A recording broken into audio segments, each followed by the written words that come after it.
பொறுமைன்னா என்ன? பொறுமைன்னா நம்ம ஒண்ணு விளங்கி வச்சிருக்கோம். யாராவது அடிச்சா வாங்கிக்கிறது, அல்ல அமைதியா இருக்கிறது, யாராவது திட்டினா ஏத்துக்கிறது, அதுக்கு பேரெல்லாம் பொறுமை இல்லை சார். பொறுமை அப்படின்னு சொன்னா தேங்காய் மரத்தை நம்ம நட்டு வச்சோம் அப்படின்னு சொன்னா அது எப்ப காய் காய்க்கும்? வாழை மரத்தை நட்டு வச்சோம்னா அது எப்ப நமக்கு வாழைக்காயை தரும்? ஒண்ணுக்கு டியூரேஷன்ஸ் உண்டு.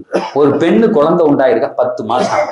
சரி, நமக்கு எதெல்லாம் தெரிகிறதோ புல்ல 10 மாசம் கழிச்சு வரும். தென்னை மரம் 5 வருஷம் கழிச்சு தேங்காய் காய்க்கும், மாமரம் 5 வருஷம் கழிச்சு காய்க்கும். இதெல்லாம் தெரிஞ்சு வச்சிருக்கோம், பொறுத்துக்கிட்டு இருக்கோம். அப்படித்தானே? பெருமானார் சொன்னாங்க, சபுர்னா என்ன தெரியுமா? நீ தெரியாத விஷயத்தில் பொறுப்பதுன்னாங்க.